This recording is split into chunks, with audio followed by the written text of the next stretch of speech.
Ya, halo, selamat siang Stella Family. Kembali lagi di acara rutin kita, yaitu IG Live bersama Dr. Stella Maris. Nah, perkenalkan saya Dr. Alfi. Saya sebagai host di sini. Selain sebagai host, saya juga bertugas di Stella Maris sebagai dokter IGD dan dokter ruangan. Nah, eh, hari ini kita akan membahas tentang vaksin, yaitu pentingnya vaksin influenza di masa pandemi, terutama pada anak. Ya, jadi eh, di materi kali ini, hari ini kita juga kedatangan narasumber yang sangat spesial, yaitu Dr. Sari Jelita. Mari kita sapa terlebih dahulu. Selamat siang, Dr. Sari. Selamat siang, Dr. Alfi. Ya, apa kabar, Dok? Sehat, Dok? Sehat-sehat, alhamdulillah sehat. Ya, Alhamdulillah. Terima kasih ya, Dok, telah menyempatkan waktunya untuk perbincangan kita kali ini. Ya, Nah, Stella Family, pentingnya vaksin influenza di masa pandemi pada anak. Nah, kenapa kenapa penting vaksin influenza itu pada anak? Karena anak ini sangat rentan ya untuk terkena influenza, terutama di sekolah, di tempat bermain, ataupun di lingkungan rumah ya. Nah, baiklah Stella Family, sebelum kita memulai materi kali ini, eh,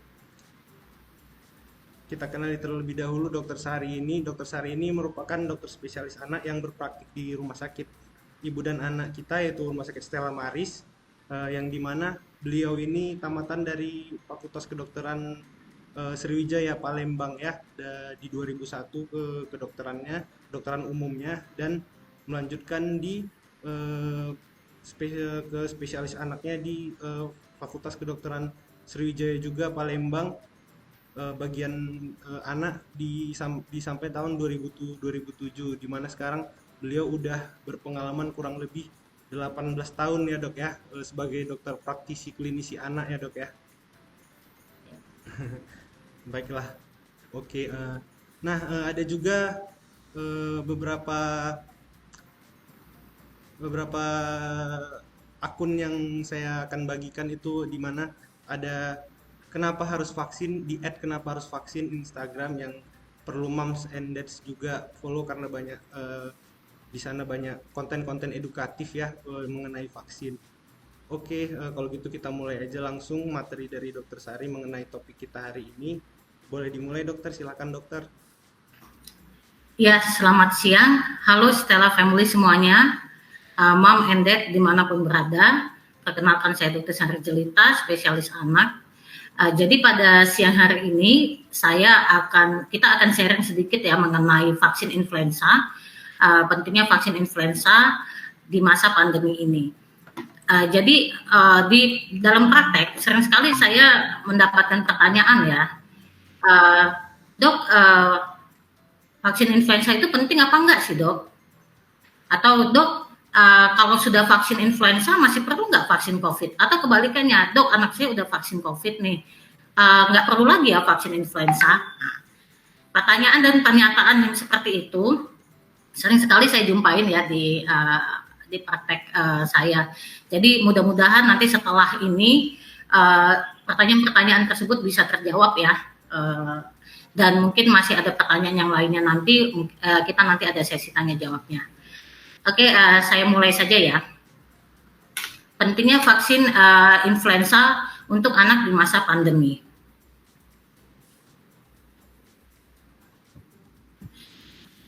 Jadi menurut laporan 80% anak yang meninggal karena influenza itu tidak diimunisasi. Setiap orang direkomendasikan untuk mendapatkan imunisasi influenza setiap tahunnya, di mana imunisasi influenza diberikan mulai anak usia 6 bulan, baik sehat maupun anak dengan penyakit komorbid ataupun penyakit kronis, seperti kelainan jantung, paru kronis, obesitas, diabetes, atau penyakit sickle cell anemia. Pada pandemi COVID-19 ini, di saat musim influenza, biasanya itu di musim penghujan atau musim dingin ya, akan menghasilkan co-infection, sehingga menyebabkan terjadinya twindemic. Twindemic itu maksudnya pandemik yang bersamaan munculnya. Vaksinasi influenza ini sangat penting di masa pandemi COVID. Nah, ini penyebab influenza. Jadi penyebab influenza itu pada manusia itu sebenarnya ada 3 ya, virus influenza tipe A, tipe B, dan tipe C. Cuma virus influenza tipe C ini memang gejalanya biasanya ringan ya, jadi biasanya memang tidak terlalu bermasalah. Jadi yang memang menjadi perhatian kita itu adalah virus influenza tipe A dan virus influenza tipe B. Nah, ini gejala influenza. Gejala influenza itu biasanya itu demam, dan demamnya itu tinggi. Bisa 39, 40, kemudian dia bisa sakit kepala, dan biasanya sakit kepalanya juga hebat. Kemudian nyeri otot, pegel, nyeri sendi, kemudian juga sakit tenggorokan, pilek, batuk, yang batuknya bisa memberat ya, dan keluhan di gastrointestinal itu seperti mual muntah. Nah, ini influenza, ini tidak sama ya dengan selesma. Selesma itu apa? Selesma itu common cold. Jadi influenza dan common cold itu tidak sama. Kalau common cold itu mungkin secara awam sering dibilang pilek batuk pilek yang biasa. Dan influenza ini berbeda ya. Jadi secara umum ini kalau influenza itu biasanya demamnya tinggi. Demamnya muncul tiba-tiba, keluhannya muncul tiba-tiba, terus demamnya tinggi, dan biasanya memberat pada 2-5 hari ya, ini atau 3-4 hari lah biasanya. Kemudian sakit kepalanya bisa berat, kemudian nyeri dan pegalnya juga sering terjadi. Nah, ini kelemahannya itu bisa sampai 2 bahkan sampai 4 minggu ya. Dia masih lesu bila terkena influenza ini. Kemudian bisa terbaring di tempat tidur itu 5-10 hari. Cuma keluhan seperti pilek, bersin, sakit tenggorokan itu kadang-kadang muncul. Nah, yang batuknya biasanya berat ya, dan bisa menjadi parah. Komplikasi yang biasanya terjadi itu pneumonia, kemudian juga bisa gagal ginjal, gagal hati ya, dan itu berbahaya dan bisa mengancam jiwa. Sedangkan selesma atau common cold itu biasanya keluhan atau gejala ini muncul perlahan-lahan dan biasanya tidak berat. Demamnya kadang ada, kadang tidak ada. Sakit kepala juga jarang muncul. Nyeri dan pegal itu biasanya ringan. Kelemahannya juga ringan. Terbaring di tempat itu biasanya jarang, jadi kayak batuk pilek biasa gitu. Cuma memang pilek, bersin-bersin, sakit tenggorokan itu biasanya ada. Batuk kadang ada, kadang tidak, dan intensitasnya bisa ringan sedang. Komplikasi yang biasa terjadi karena common cold atau selesma ini sinusitis ataupun infeksi telinga otitis. Nah, kalau ini perbedaan influenza dengan COVID-19, persamaan dan perbedaannya. Kalau persamaannya sebenarnya keluhan hampir sama ya, demam bisa tinggi, kemudian dia batuk, lesu, sakit otot, nyeri otot ya, kemudian bisa mual, bisa muntah ya. Keluhan ini hampir sama, dan juga penularannya juga sama, yaitu droplet. Jadi pada saat lewat udara, pada saat pada saat batuk, bersin, berbicara ya, kemudian pemakaian barang-barang yang sudah terkontaminasi, itu juga penularannya bisa dari air liur ataupun kontak langsung. Perbedaannya masa inkubasi influenza ini lebih pendek, sehingga dia lebih cepat menular, di mana masa inkubasinya 1-4 hari itu rata-rata 2 hari. Sedangkan COVID ini masa inkubasinya itu 1-14 hari, rata-rata di 3-5 hari.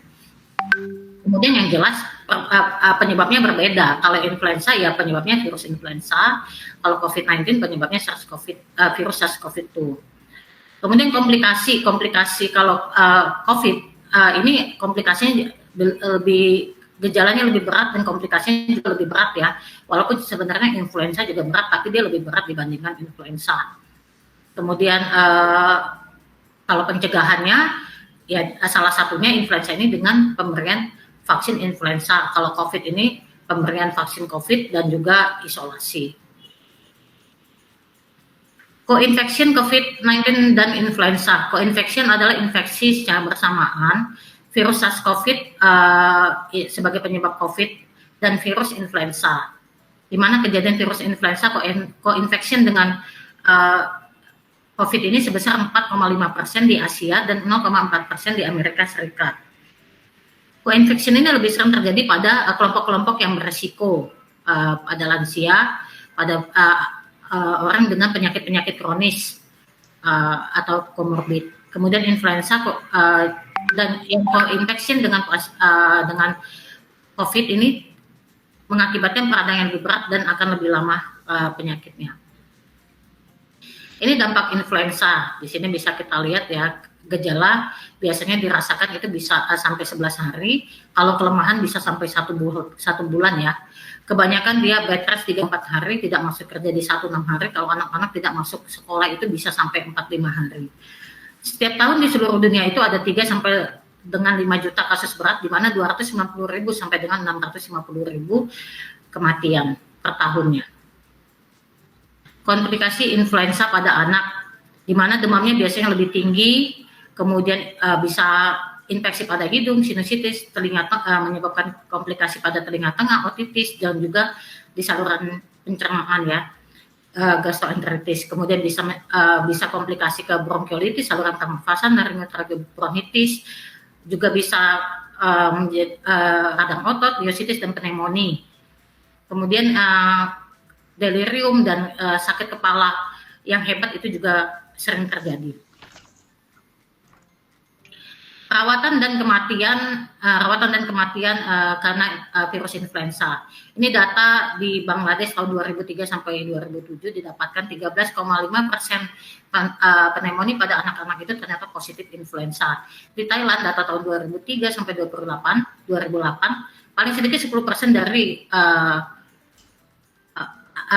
yang masuk ke rumah sakit karena pneumonia itu ternyata infeksi influenza, dan rata-rata rawatan itu sekitar 4 hari.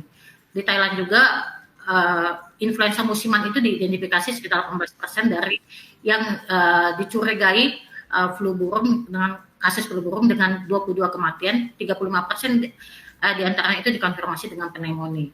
Di Hong Kong, data di Hong Kong tahun 2003 sampai 2006, 14,3% dari anak-anak yang dirawat itu dengan keluhan infeksi saluran pernapasan bawah.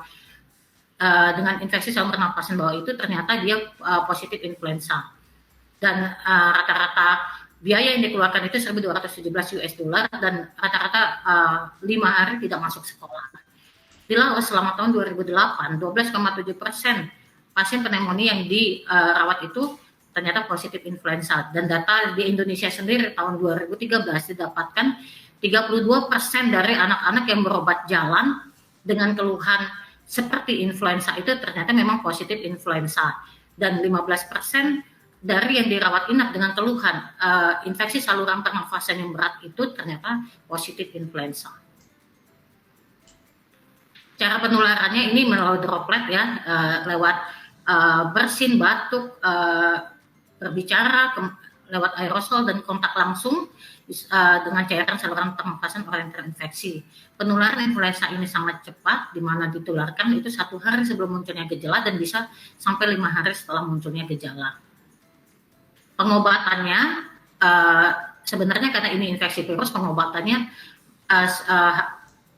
lebih kepada istirahat, banyak minum, kemudian asupan gizi yang baik ya kalau anak-anak, kemudian pemberian mengobati keluhan-keluhannya, jadi seperti demam berikan obat demam, misalnya dia muntah-muntah berikan obat muntah ya, kemudian antivirus bila diperlukan. Jadi ini pencegahan influenza. Pencegahan influenza itu yang paling mudah itu sebenarnya ya dengan vaksinasi influenza ya. Kemudian hidup sehat dan hidup bersih, menjaga kebersihan. Biasakan dengan cuci tangan, dengan sabun ya, kalau bisa dengan sabun. Kemudian memakai masker. Ini saya rasa selama pandemi anak-anak juga udah terbiasa ya pakai masker. Kemudian jauhi kontak dengan orang yang lagi sakit. Kemudian berikan cukup istirahat, cukup cairan tubuh, kemudian berikan anak-anak asupan gizi yang seimbang, kemudian biasakan anak-anak untuk melakukan aktivitas fisik, dan ini akan menyebabkan daya tahan tubuh menjadi baik dan tidak mudah terkena infeksi virus. Nah, ini vaksin influenza tahunan. Jadi kekebalan dari vaksin influenza itu biasanya bertahan hingga 1 tahun. dan vaksin influenza sendiri harus diberikan setiap tahun untuk memberikan perlindungan terhadap influenza yang optimal. Ini komposisi vaksin influenza. Jadi kalau dulu vaksin influenza itu yang beredar itu yang vaksin influenza trivalen. Jadi dia mengandung 2 subtipe dari influenza tipe A dan 1 dari 2 strain dari influenza tipe B. Jadi influenza subtipe yang masuk di dalam vaksin influenza ini H1N1 dan H3N2 yang memang ini pernah menyebabkan pandemi dan epidemi ya. Kemudian ditambahkan dengan salah satu dari strain atau garis keturunan dari influenza tipe B, yaitu kalau Yamagata ataupun Victoria. Tetapi saat ini sudah dikembangkan dan sudah kita pakai memang vaksin influenza yang quadrivalen. Jadi quadrivalen itu 2 subtipe influenza tipe A dan 2 strain atau garis keturunan dari influenza tipe B yang masuk ke dalam vaksin tersebut. Jadi ada di influenza tipe A itu ada subtipenya H1N1 dan H3N2. Kemudian kalau dari influenza tipe B itu strain Yamagata dan Victoria dua-duanya dimasukkan. Vaksin influenza quadrivalen ini untuk perlindungan yang lebih luas lagi ya. Nah, ini jadwal imunisasi anak-anak sampai usia 18 tahun, rekomendasi Ikatan Dokter Anak Indonesia. Ini jadwal yang terbaru ya, jadi yang terbaru itu di tahun 2020. Jadi di sini bisa kita lihat vaksin influenza itu diberikan mulai usia 6 bulan, kemudian selanjutnya diberikan setiap tahun. Untuk anak yang masih usianya di bawah 9 tahun, pemberian influenza yang apabila baru pertama kali diberikan vaksin influenza itu diberikan 2 kali dengan jarak interval paling sedikit 4 minggu, kemudian dilanjutkan setiap tahun sekali, dihitung dari dosis kedua. Untuk anak-anak yang di atas 9 tahun, itu sama seperti dewasa, pemberian vaksin influenza itu 1 kali dalam setahun. Untuk anak-anak dengan penyakit kronis atau yang komorbid ini disarankan walaupun usianya di atas 9 tahun, disarankan untuk tetap mendapatkan 2 kali vaksin influenza. Untuk kalau pertama kali dikasih itu disarankan tetap 2 kali dengan jarak minimal 4 minggu.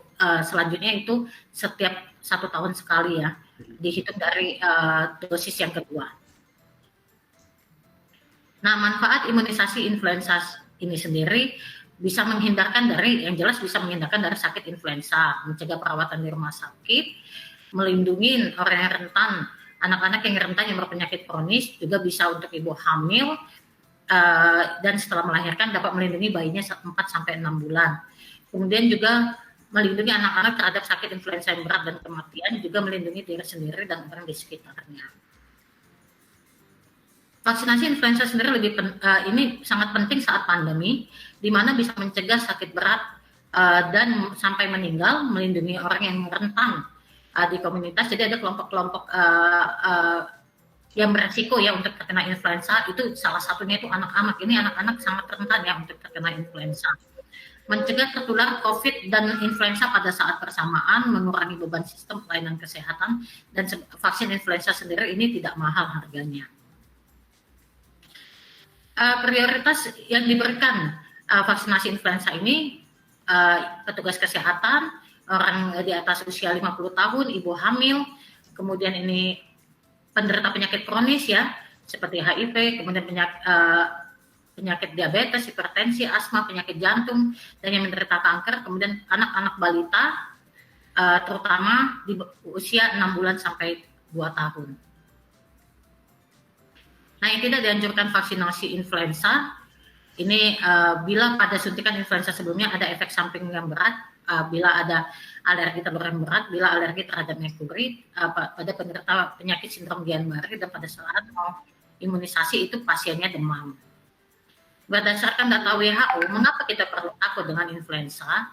Influenza sendiri adalah penyakit yang sangat menular ya, yang dapat mengenai setiap orang, di mana 10% orang dewasa itu terkena dan 2 dari 3 anak itu terinfeksi influenza setiap tahunnya. Jadi rata-rata kalau orang dewasa itu dia bisa 2-3 kali terkena influenza setiap tahunnya, sedangkan anak itu 6 sampai 7 kali ya setiap tahunnya bisa terkena influenza.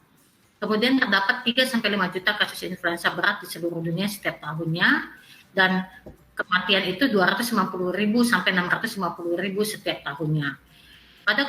Pada kelompok dengan resiko tinggi, influenza dapat menyebabkan komplikasi yang berat.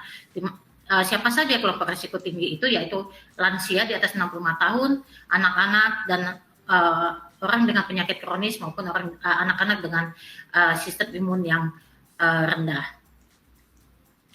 Terima kasih, itu saja yang bisa saya sampaikan. Saya kembalikan kepada Dr. Alfi ya. Ya, oke. Terima kasih Dokter Sari atas materinya, sangat bermanfaat ya Moms and Dads. Mudah-mudahan wawasan Mom and Dads juga bertambah ya. Jadi tadi banyak sekali ya tentang influenza yang sudah kita pelajari pengetahuannya, di mana kapan aja influenza itu bisa diberikan, anak mulai umur berapa, kalangan yang mana saja yang wajib divaksin influenza, dengan komorbid apa, apalagi dengan ada penyerta penyakit kronisnya. Nah, ini sekarang kita sambil bincang-bincang ya Dokter Sari ya. Ya, Moms juga, Enders juga boleh ketik ya kalau memang ada pertanyaan, nanti kita jawab bersama dengan Dokter Sari. Nah, Dok, ini nih ada nih pertanyaan Dok, kira-kira Dok, kenapa ya Dok kalau kenapa kita harus vaksin tiap tahun influenza ini Dok? ya. Jadi yang namanya vaksinasi, yang namanya imunisasi itu dia punya masa ya untuk proteksinya. Jadi biasanya bertambah waktu proteksinya akan semakin menurun. Karena itu perlu dilakukan imunisasi lagi, jadi di booster ya, untuk supaya perlindungannya tetap optimal. Selain itu, virus influenza ini kan sering sekali bermutasi. Jadi makanya dia sering terjadi pandemi, sering terjadi epidemi. Ini karena virus influenza ini sering bermutasi, membentuk varian baru. Yang ada varian baru yang benar-benar baru, ada varian baru yang istilahnya setengah baru, parsial dia berubahnya. Jadi itu yang menyebabkan maka setiap tahun vaksin influenza ini perlu diperbaharui, karena biasanya vaksin influenza yang dibuat tahun berikutnya itu akan mengikuti virus influenza subtipe mana dan strain yang mana yang banyak beredar pada tahun sebelumnya. Jadi biasanya itu WHO itu kan ada pusat penelitiannya ya, dan kemudian mereka mengumpulkan data-data itu selama kurang lebih 6 bulan. Mereka mengumpulkan data untuk melihat subtipe mana, subtipe mana, strain mana yang lagi banyak beredar, dan itu yang akan dibuatkan vaksinnya untuk tahun berikutnya. Jadi memang bisa berbeda, apalagi kalau virus influenzanya bermutasi. Jadi dia akan tentu yang vaksin tahun berikutnya itu berbeda dari tahun sebelumnya. Ya, itu. Iya, terima kasih dokter. Nah, jadi sebenarnya virus ini juga bermutasi ya dok ya. Jadi kita harus up to date seperti itu. Nah, dari saya sendiri sih, selama saya di IGD Stella Maris lumayan banyak ya dok ya, rata-rata sih memang yang gawat itu biasanya kalau influenza ini dia sesak anaknya ya dok ya, apalagi bisa sesak ya, demamnya bisa tinggi, gejalanya lebih berat lah, dia berbeda dari batuk pilek biasa ya. Bener, ayo makanya Mom and Dads ke Stella Maris ya, kita vaksin influenza, apalagi yang tersedia di kita sekarang udah yang quadrivalen yang seperti dokter Sali jelaskan tadi, kita udah mencakup di 4 subtipe dari masing-masing virus influenza itu sendiri. Nah, oke, sekarang kita jawab pertanyaan dari Mom and Dads ya dok ya, sebentar kita lihat ya. Nah, ada nih pertanyaan dari @siskamayang181. Dok, izin bertanya, kalau ada penyakit asma, apakah boleh vaksin influenza dok? Ya, justru kalau pasien asma itu kita sarankan memang vaksin influenza ya. Jadi kan penyakit asma itu kan penyakit kronis. Jadi justru yang penyakit kronis ini dia kalau mempunyai penyakit kronis dia akan lebih rentan terkena virus influenza. Jadi dia malah justru harus divaksin influenza, ya. Jadi berdasarkan penelitian juga disebutkan bahwa bila tidak pemberian vaksin influenza ini itu mengurangi bila tidak diberikan vaksin influenza itu malah memperberat penyakit-penyakit kronis yang sudah ada. Bisa semakin berat kalau kena virus influenza. Itu ininya. Jadi sebenarnya kalau punya penyakit kronis justru malah itu kelompok yang beresiko untuk terkena virus influenza. Jadi harus diimunisasi, harus divaksin. Nah, oke. Jadi recommended ya, Dok ya. Jadi asma termasuk juga di penyakit kronis. Tentu bisa saya tambahkan ya. Tentu pada saat kita vaksin mau divaksin influenza, tentu jangan pada saat lagi serangan asma. Jadi waktu anaknya lagi sehat, ya itu dibawalah untuk vaksin. Bener. Nah, jadi boleh ya datang aja ke Stella Maris kita vaksin. Terus di awamnya ini kan Dok, kita mengenalnya flu ini sebagai flu lah, pilek lah yang biasa disampaikan oleh orang tua berdasarkan keluhannya kepada dokter ya Dok ya. Nah, perbedaannya sendiri antara flu dengan pilek apa itu ya Dok ya? Ya, jadi kalau flu itu penyakit influenza. Jadi disingkat ya, itu sebenarnya kalau flu itu ya influenza, jadi penyebabnya ya virus influenza. Tapi kalau penyakit pilek itu penyakit infeksi saluran pernafasan yang biasanya disebabkan oleh virus lain di saluran pernafasan yang bukan virus influenza.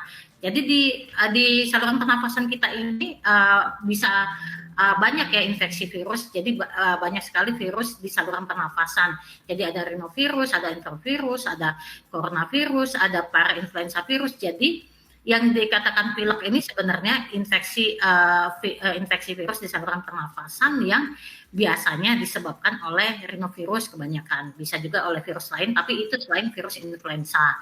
Jadi sebenarnya yang kita kenal sebagai pilek itu mungkin itu tadi yang sempat saya bahas itu kata lain dari pilek itu kan awamnya ya secara ininya medisnya ya itu selesma atau common cold. Nah seperti itu ya. Jadi flu itu lebih ke influenza itu tersendiri ya Dok ya. Ya jadi kalau secara keluhan sih kalau influenza itu kan memang keluhannya itu biasanya datang munculnya tiba-tiba, gejalanya munculnya tiba-tiba, terus biasanya berat. Kalau pilek itu keluhannya gejalanya muncul pelan-pelan, perlahan, dan biasanya gejalanya ringan. Kadang nggak pakai obat pun itu bisa baik sendiri. Asal istirahat, banyak minum, ya. Itu biasanya bisa baik sendiri. Nah, oke dokter. Nah, ada juga nih mams yang bertanya, Dok, boleh nggak vaksin influenza diberikan bersamaan dengan vaksin yang lain, dokter? Oh, boleh. Tidak ada masalah ya. Jadi kita imunisasi itu simultan juga nggak apa-apa. Jadi bisa bersamaan dengan vaksin yang lain itu nggak masalah. Mau vaksin influenza, mau vaksin yang lain pun sebenarnya kalau diberikan simultan itu diperbolehkan. Oke. Nah, sering juga nih ya Dok ya, moms and dads kan juga terkadang melihat si adik flu gitu, sakit pilek gitu kan Dok. Mereka kan juga memberikan terapi awal nih kepada si adik.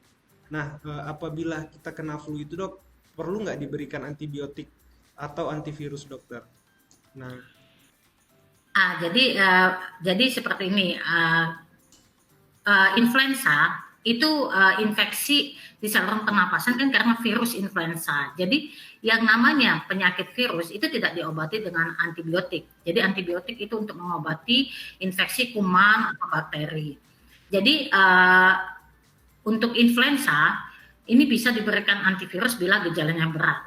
Kalau dia batuk pilek biasa seperti selesma, common cold, itu biasanya kan gejalanya ringan, itu tidak perlu diberikan antivirus.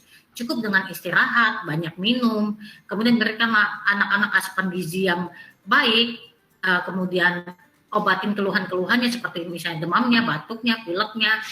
Itu biasanya udah cukup untuk yang terkena common cold ya. Tapi kalau misalnya terkena influenza, terlihat dari gejalanya yang berat, demamnya tinggi, terus sakit kepala hebat, batuk berat, nah itu mungkin mengarah ke influenza. Jadi memang itu biasanya perlu diberikan antivirus. Nah, oke, Mams.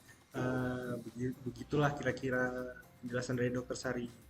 Mudah-mudahan ada nih pencerahan ya untuk moms and dads. Jadi juga sebaiknya dikonsultasikan ke dokter ya dok ya, jangan diberikan sendiri terapinya. Ya, betul. Eh, Gitu moms and dads. Nah selanjutnya, nah bagaimana nih dok kita tahu terkena influenza itu pilek biasa atau COVID karena gejalanya hampir sama dokter. Bagaimana nih dok? Ya, jadi kalau tadi kan kalau pilek biasa itu kan gejalanya biasanya kan ringan, munculnya pelan-pelan, gejalanya ringan, kadang bisa sembuh sendiri. Kalau influenza, COVID itu gejalanya biasanya muncul mendadak berat. Ya, cuma kalau COVID itu dia lebih berat lagi, gejalanya lebih berat lagi. Nah, sebenarnya kalau mau memastikan yang benar-benar diagnosa pasti itu di swab.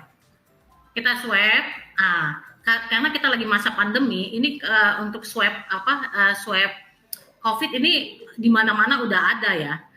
Kalau mau yang cepat ya antigen, walaupun sebenarnya rapid antigen ini belum terlalu akurat ya ininya. Tapi kalau mau yang lebih pasti ya PCR. PCR pun sekarang kan tidak lama lagi, tidak sampai yang saya tahu tidak sampai 12 jam lagi bahkan udah bisa dapat hasilnya, biayanya pun tidak terlalu mahal ya kalau untuk PCR COVID ini. Nah kalau untuk influenza, untuk diagnosa pasti itu pemeriksaan swab juga, tetapi memang ada pemeriksaan yang berbeda. Jadi kalau kita di Stella ini ada pemeriksaan panel respiratori ya, ada panel respiratori. Jadi ini pemeriksaan untuk beberapa virus di saluran pernafasan.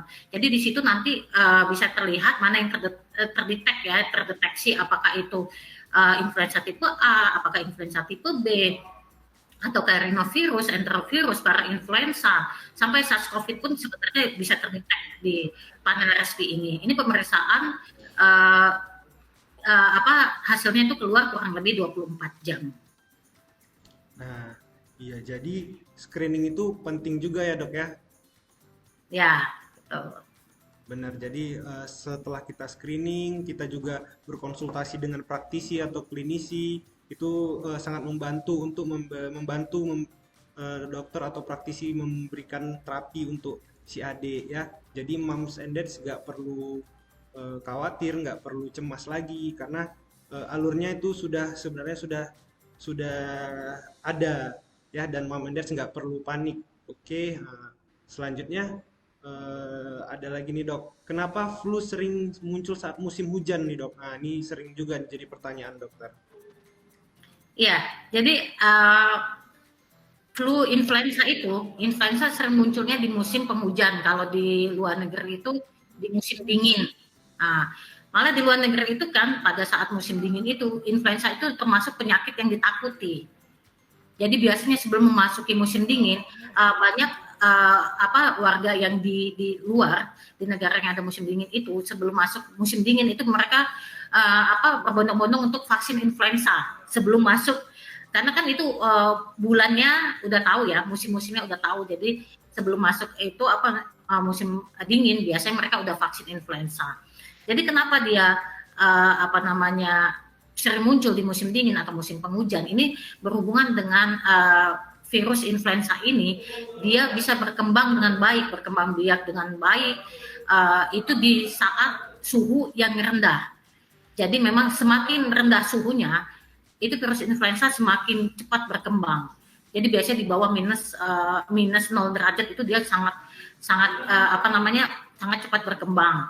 Tetapi di musim penghujan pun itu sudah masuk musim dingin juga ya istilahnya. Kalau kita memang tidak ada musim dingin, tapi musim penghujan itu sama. Suhu kan juga rendah, jadi virus influenza juga mudah berkembang. Selain itu pada saat musim penghujan ini atau musim dingin, pembuluh darah yang di saluran pernafasan itu biasanya berkonstriksi. Maksudnya berkonstriksi itu dia mengecil. Jadi pembuluh darah yang menuju saluran pernafasan itu mengecil, sehingga sel-sel leukosit atau sel darah putih yang berfungsi untuk melawan infeksi itu susah masuk ke dalam pembuluh darah yang menuju ke saluran pernafasan. Sehingga pada saat saluran pernafasan kita terinfeksi dengan virus itu tidak ada yang melawan, tidak ada yang bisa melawan virus tersebut sehingga penyakit cepat berkembang.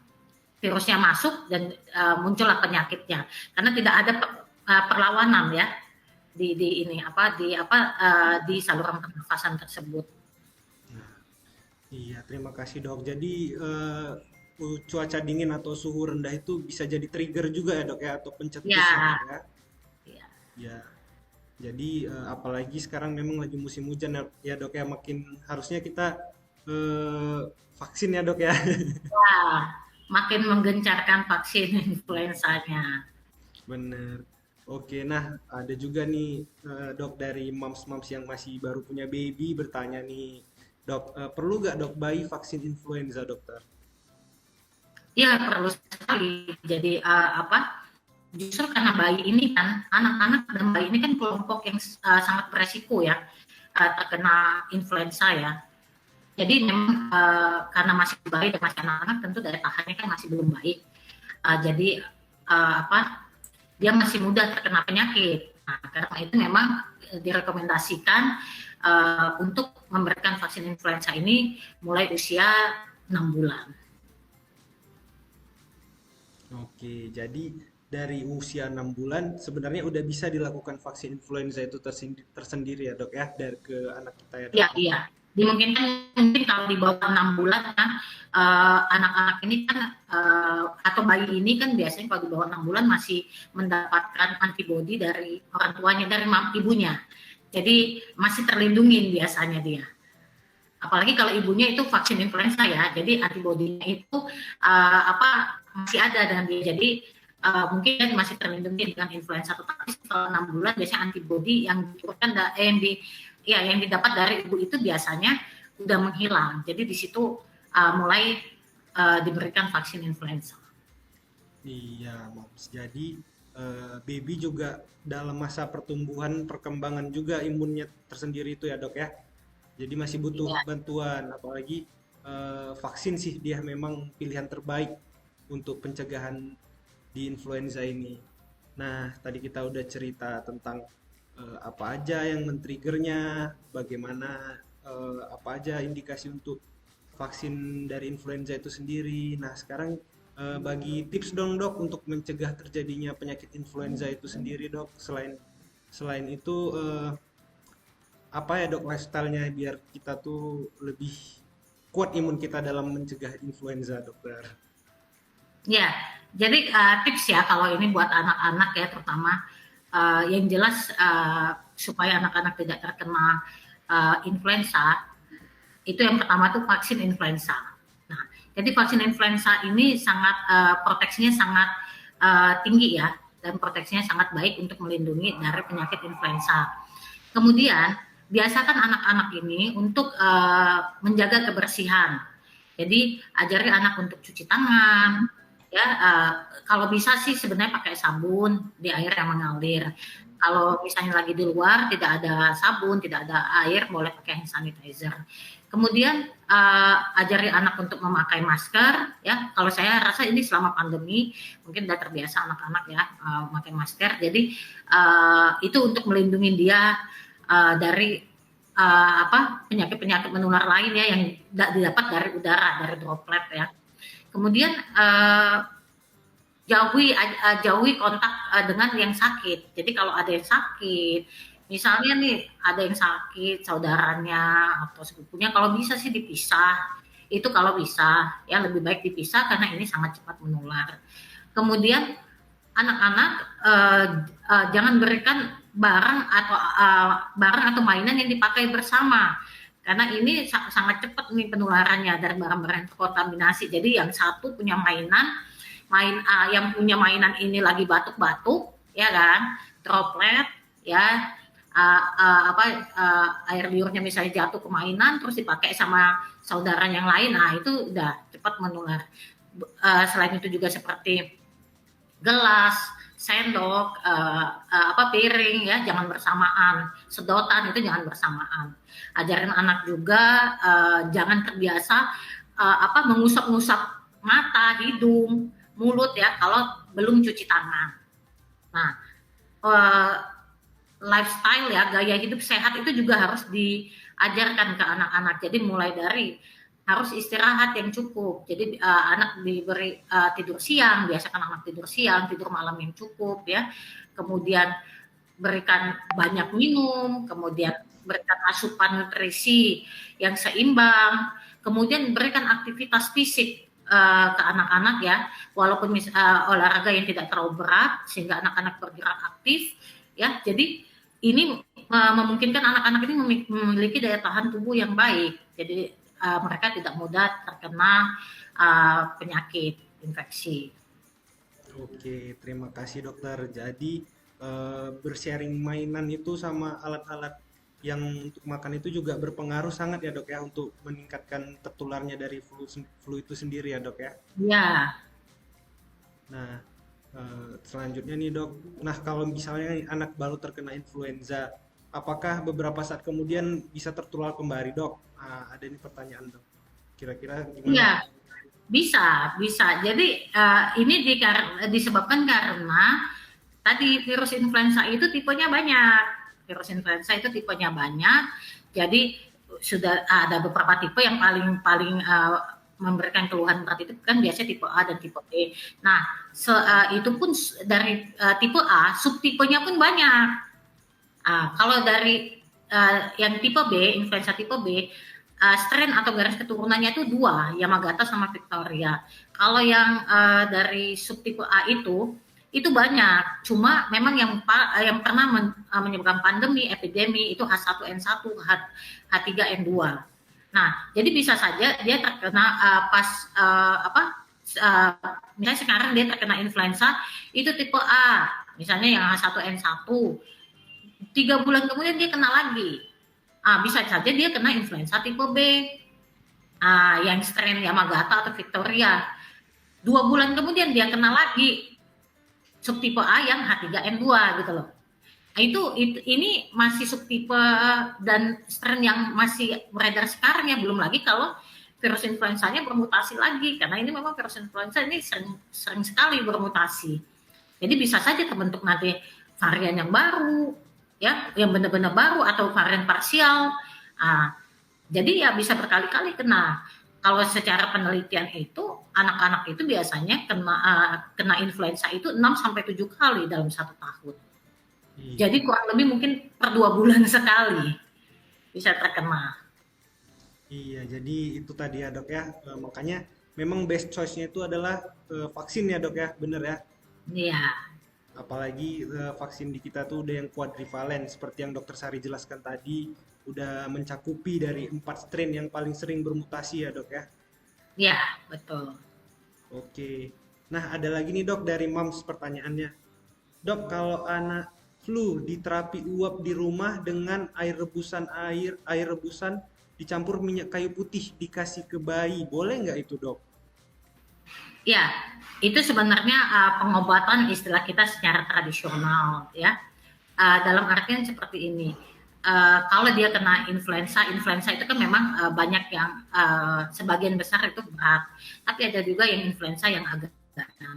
Jadi memang kan sebenarnya buatan khusus untuk virus influenza ini tadi seperti saya bilang ada saya tadi slide-nya ya, itu istirahat, banyak minum, kemudian juga pemberian asupan gizi yang seimbang, kemudian pemberian terapi atau berikan pengobatan untuk keluhan-keluhannya.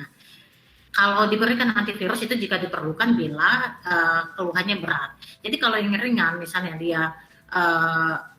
kalau dia ringan, dia cukup diberikan pengobatan-pengobatan yang untuk mengobati keluhannya. Bila demam kan tadi obat demam, bila batuk diberi obat batuk, bila pilek dikasih obat pilek. Nah, untuk pemberian uap, misalnya dia pilek, badannya kan kalau kena virus biasanya infeksi virus itu biasanya badan tidak enak, pegel, seperti tadi ya gejala-gejalanya pegel, sakit ototnya atau apa, itu pemberian hidung tersumbat ya, itu pemberian seperti terapi uap atau apa itu bisa kita berikan tidak masalah. Bahkan pemberian seperti balsem, baby untuk supaya badannya enak itu tidak masalah. Jadi misalnya diberi tadi terapi uap dengan dikasih minyak kayu putih, misalnya, selama itu enak buat anaknya ya tidak ada masalah. Ya, jadi cuma ini cuma harus berhati-hati ya karena pengalaman saya ada pasien saya dulu diterapi pilek, kemudian diterapi dengan pemberian uap dengan air panas, dikasih minyak kayu putih, tetapi anak ini kan masih berapa bulan, tangannya masuk ke dalam mangkok yang berisi air panas. Jadinya anaknya luka bakar, dibawa ke UGD. Nah, jadi muncul masalah baru ya. Jadi memang harus berhati-hati ya. Jadi karena kan uap itu keluar itu biasanya kalau airnya panas, ya kan? Airnya panas. Jadi ya harus berhati-hati karena namanya bayi kan dia lasa atau apa. Jadi kita memang kalau untuk itu harus pegang yang kuat lah. Jangan sampai sakit yang ini sekarang belum sembuh, dia muncul sakit yang lain, muncul masalah yang lain ya. Oke, terima kasih dokter. Nah, jadi boleh saja ya dok ya kita mengikuti tradisi ataupun cara-cara seperti yang tadi kalau memang meringankan. Tapi apabila setelah itu juga gejala tidak mereda, paling terbaik itu konsultasikan ke dokter ya dok ya. Ya, biar kita bisa memastikan ya apa penyebab sakit pada anak tersebut. Benar. Ya, kita screening lalu kita berikan terapi itu lebih jelas ya dok ya. Alurnya juga sudah ada. Karena kan banyak yang influenza-like illness, jadi penyakit-penyakit yang mirip dengan influenza itu banyak sekali. Oke, terima kasih. Ya, Mam Enders, kalau memang masih ada pertanyaan lagi, kita masih ada waktu, nggak apa-apa, sembari kita ngobrol-ngobrol lagi sama Dokter Sari ya. Nah, jadi dok, anak-anak ini kan memang apalagi yang masih di bawah 2 tahun ya dok ya, tangannya sering masuk ke tangan ya dok ya. Itu juga Tangannya jadi masuk ke mulut ya. tangannya masuk ke mulut. Jadi ini juga ya dok ya, faktor resiko untuk droplet tadi ya dok ya. Ya betul, apalagi tangannya misalnya tangannya kan kotor, terkontaminasi, misalnya dia habis pegang pegang mainan ya kan, pegang sesuatu yang misalnya di lantai, di saat bersamaan di situ juga ada yang batuk, bersin, jadi liurnya, bersihnya itu kan jatuh ke barang-barang tersebut. Anak-anak terutama bayi nggak ngerti pegang masuk mulut, jadi barang-barang terkontaminasi lah, mempercepat inilah penularan infeksinya jadinya. Nah, itu dia Mam Enders. Jadi alangkah baiknya biar Mam Enders juga lebih tenang dan lebih tidak panik itu divaksinasi, karena melalui vaksinasi inilah jalur terbaik untuk pencegahan dari influenza itu tersendiri. Nah, sebelum kita beralih lagi, nah ini saya akan menyampaikan bahwasannya bagi yang ingin berkonsultasi langsung dengan Dokter Sari, itu Dokter Sari ada di rumah sakit kita, Rumah Sakit Ibu dan Anak Stella Maris. Jadwal praktiknya itu poli sehat atau poli imunisasi di Senin sampai Jumat jam 9 sampai dengan jam 12. Lanjut di sorenya jam 5 sampai dengan jam setengah 8 malam. Itu Senin sampai Jumat. Di hari Sabtunya di jam 9 pagi sampai dengan jam 1 siang. Dan sorenya di jam 4 sampai dengan jam 7 malam. Ada juga poli sakitnya atau poli berobat nih di Senin sampai Jumat. Jam 12 siang sampai dengan jam setengah 2. Di jam 4 sore dan sampai jam 5 sore. Terus di hari Sabtu itu ada jam 1 sampai dengan jam 3 sore ya dok ya. Ya. Bisa juga melalui aplikasi Stella Maris apabila mau appointment ya dok ya. Bisa. Ke IG dokter juga bisa di DM pribadi ya dok ya, @sarijelita2403. Oke, ya. Mam Enders. Nah, sebelum kita closing nih dok, kira-kira ada lagi dok wejangan dan tips-tips dari dokter nih yang disampaikan ke Mam Enders? Ya, jadi vaksin influenza itu sangat penting ya untuk melindungi anak-anak kita dari penyakit influenza yang bisa bergejala berat dan juga memberikan komplikasi yang serius. Vaksin influenza sendiri dalam pengalamannya dalam penelitiannya virus influenza sendiri ini bisa menurunkan resiko gejala berat pada penderita COVID, juga menurunkan angka rawatan dan angka masuknya ICU pada penderita COVID. Co-infection atau infeksi yang munculnya bersamaan antara COVID dan influenza itu tentu akan memperberat gejala penyakitnya, kemudian memperlama perawatan di rumah sakit. Tentu kos atau biaya yang dikeluarkan menjadi lebih banyak, dan ini sendiri pasti menjadi beban untuk keluarga. Oleh karena itu jangan lupa untuk lengkapi vaksin influenza untuk anak-anak kita, sehingga anak-anak bisa terlindungi dari bahaya penyakit influenza, dan juga bila terkena COVID resiko gejalanya tidak berat. Harus selalu diingat bahwa mencegah itu lebih baik daripada mengobati. Terima kasih. Terima kasih dokter. Nah, jadi itulah tadi, mencegah lebih baik daripada mengobati. Nah, jadi Mom and Dads jangan ragu untuk vaksin adiknya ya, vaksin influenza Stella Maris. Jangan lupa juga ada akun Instagram kenapa harus vaksin, di situ banyak konten edukatif tentang vaksin, boleh di-follow. Nah, selesailah acara kita hari ini. Terima kasih kepada Dokter Sari yang sudah meluangkan waktunya. Terima kasih, Dok. Ya, sama-sama Dokter Alfi. Mudah-mudahan bermanfaat ya. Iya, mudah-mudahan bermanfaat ya Mom and Dads ya, Stella Family. Oke, akhir kata saya ucapkan mohon maaf bila ada salah kata. Saya dan Dokter Sari mohon pamit. Terima kasih.